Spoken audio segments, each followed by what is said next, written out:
Bonsoir à toutes et à tous. Merci de prendre le rendez-vous de ce 19h45. Donc voici les articulations. L'addiction au maquillage et aux cosmétiques est très répandue et constitue une pratique à risque à long terme. Cette addiction au make-up peut causer des préjudices à la peau. Comment s'y prendre? On en parle. La compétence représente le socle sur lequel salariés, travailleurs indépendants, chefs d'entreprise ou personnes en recherche d'emploi sont évalués en entreprise. L'acquérir et le développer est indispensable. Et une espèce de mammifère sur 4, un oiseau sur 7, plus d'un amphibien sur 3 et un tiers des espèces de conifères sont aujourd'hui menacées d'extinction. La protection des espèces menacées, un enjeu de survie.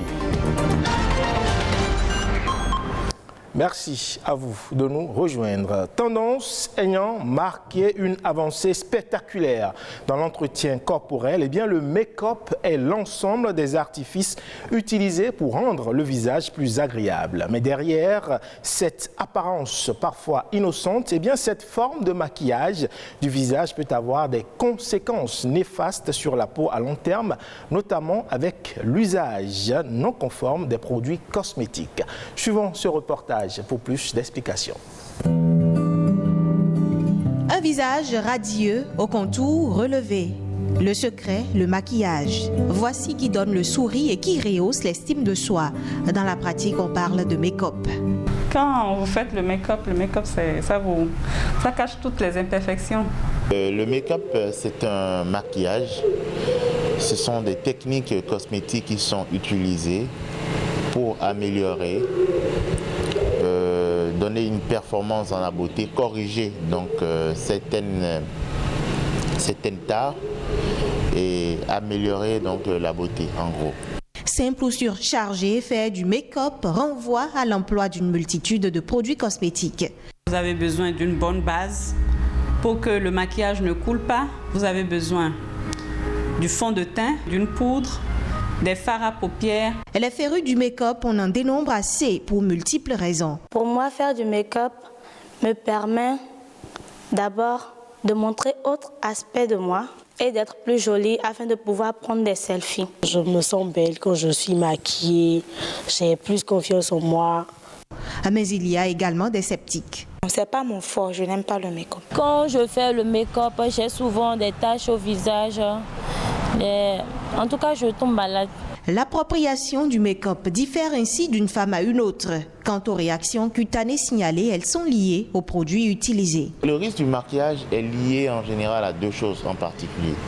La première, c'est qu'on a un produit qui irrite la peau. Et le deuxième risque, c'est que le produit appliqué puisse de façon immunitaire déclencher une réponse immunitaire et aboutir donc alors à un eczéma, c'est-à-dire une allergie de peau. Le conseil que nous on donne lorsqu'il n'y a pas d'allergie, lorsqu'il n'y a pas d'irritation, c'est qu'il faut prévoir donc alors une lotion micellaire pour faire un démaquillage correct. Parce qu'il y a beaucoup de femmes qui ne font pas de démaquillage systématique, alors que ces produits en fonçant dans les pores peut donner en général donc alors de l'acné. Le démaquillage suivi d'un gommage régulier, telle est la routine à adopter quand on est accro du make-up. Vient ensuite cette autre mise en garde. Il faille que nous utilisions des produits de très bonne qualité. Parce que quand c'est pas de bonne qualité, c'est farineux déjà. Quand c'est la poudre, quand c'est le fond de teint, ça fait comme un plâtre. C'est pas lisse. Se maquiller ou faire le make-up reste un choix de vie et non une obligation. De nombreuses astuces existent au naturel et permettent d'embellir la peau. Et vous le savez, le marché du travail évolue rapidement et les entreprises doivent également développer les compétences de leurs collaborateurs pour suivre cette évolution et donc rester compétitives. Mais comment acquérir et développer cette compétence?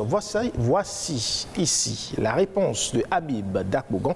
Il est un professionnel en ressources humaines.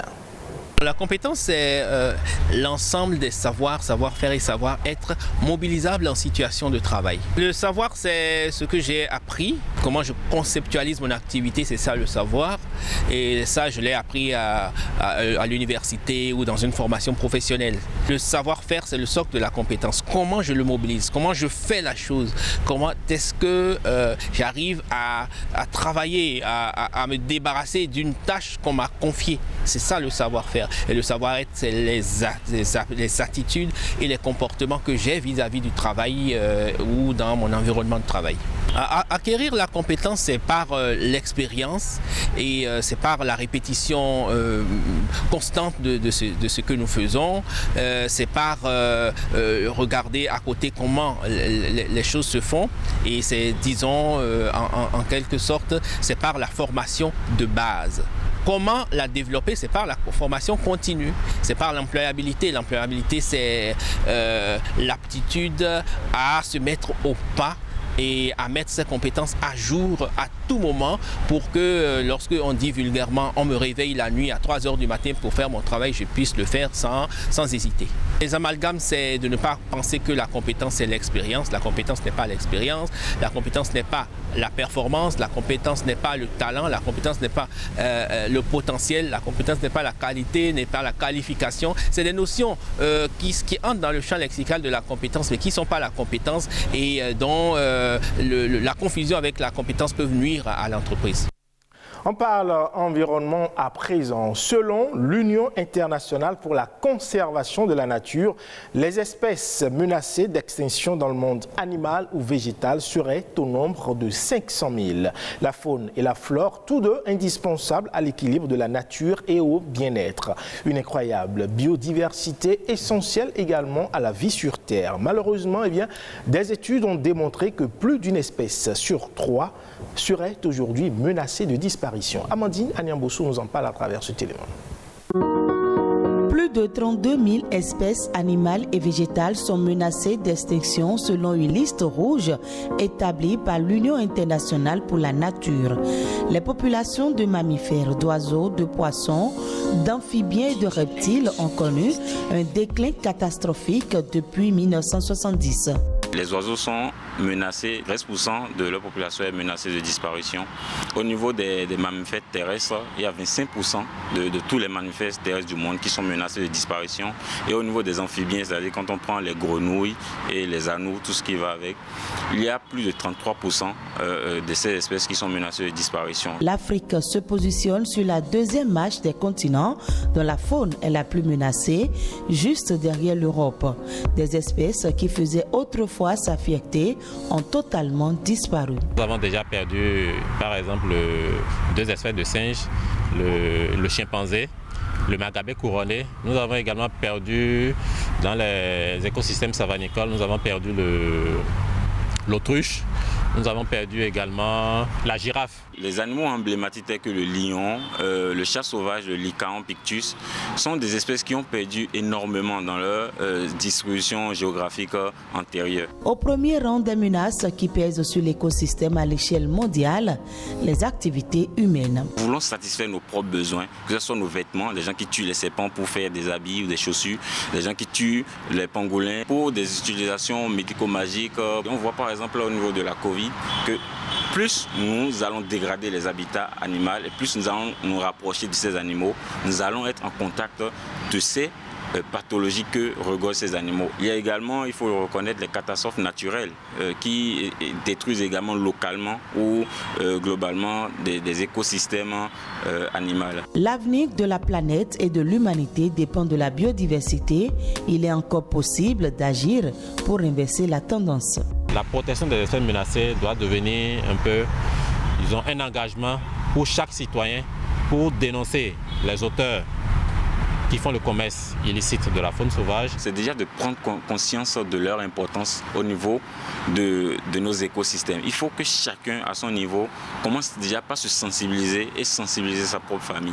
Le rôle de chacun est à encourager dans cette lutte contre la montre, je dirais, parce que l'utilisation que nous faisons des ressources naturelles aujourd'hui ne permet pas leur durabilité. Il faut vraiment que nous changeons nos moyens de gestion de ces ressources afin de les rendre durables. Les chiffres parlent d'eux-mêmes et pourtant, la vie sauvage se meurt dans l'indifférence. Les scientifiques affirment que nous sommes très proches de la prochaine extinction de masse. L'homme est le dernier maillon des écosystèmes. Il doit être protecteur de la vie et ne pas l'endommager. À présent, l'actualité au plan national, c'est la nation en bref.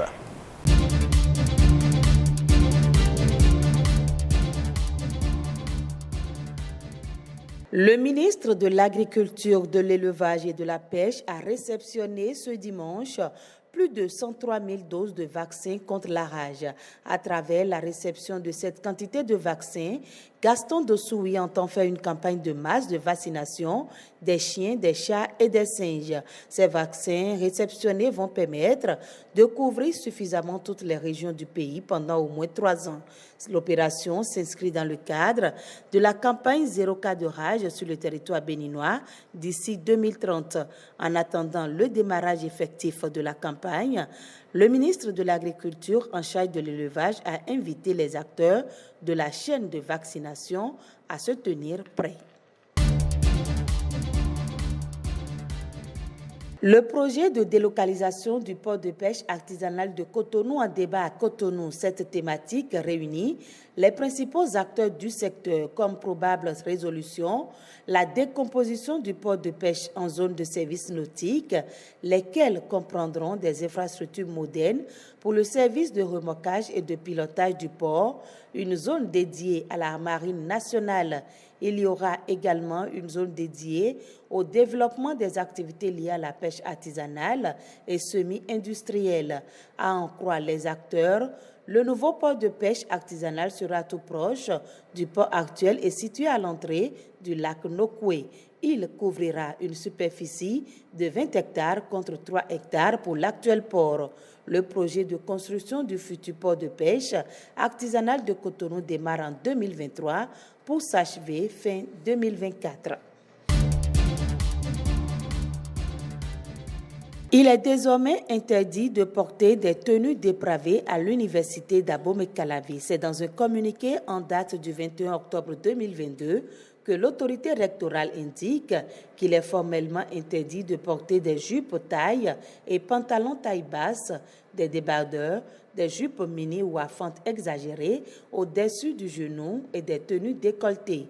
Le recteur dit avoir pris cette décision parce qu'il lui a été donné de constater que le port de tenues vestimentaires déviant des normes prescrites par les règlements pédagogiques des unités de formation et de recherche s'amplifie. Par le même communiqué, il met en garde tous les étudiants et étudiantes de l'université d'Abomey-Calavi qu'en cas de non-observance de la dite décision, ils s'exposeront à des sanctions sans recours.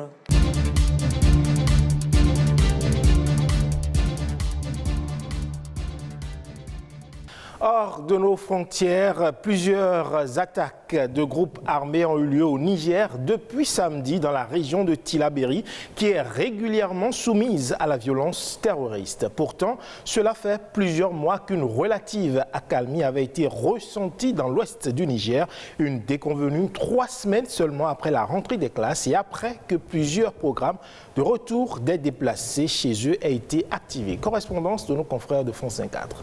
Ndikiwendi, village nigérien à environ 100 km de la frontière avec le Mali. L'État islamique et les groupes affiliés à Al-Qaïda sèment la terreur à quelques encablures de la frontière avec le Niger.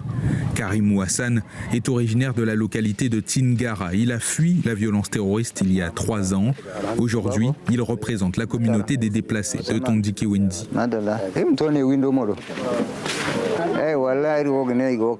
Au nom de Dieu, ils continuent toujours à attaquer. Il y a toujours l'insécurité autour de mon village. Ça ne va pas. Ça ne va pas du tout. Pour l'instant, on ne sait pas encore ce que l'arrivée de nouveaux partenaires au Niger va apporter. Mais lorsque les choses se calment, on l'apprend. Jusqu'à présent, tu ne peux pas aller dans la zone sans protection.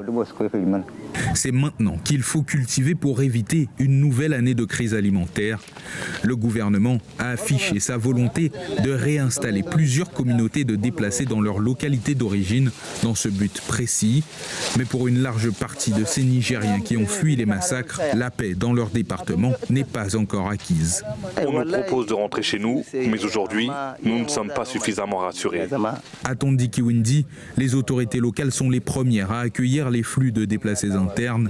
Le risque d'agression est plus ou moins élevé en fonction de la localisation des villages, proches ou éloignés de la frontière. Mais la crainte d'une nouvelle intensification des attaques est la même pour toute la région. C'est une inquiétude parce que le problème même est venu du Mali depuis le début, depuis en 2012. Vous savez, le problème de terrorisme, là, c'est pas seulement l'aspect militaire qu'il faut voir. Il faut voir aussi l'aspect développement. L'aspect développement et cohésion sociale. Comme beaucoup, Hassan Alidou regrette la dégradation des relations entre le Mali et le Niger. Le gouvernement nigérien et la junte militaire malienne sont diamétralement opposés sur la question de la coopération avec les armées étrangères contre le terrorisme. Ce sera tout pour ce 19h45 à retrouver sur toutes nos plateformes digitales. Merci à toutes et à tous. À bientôt.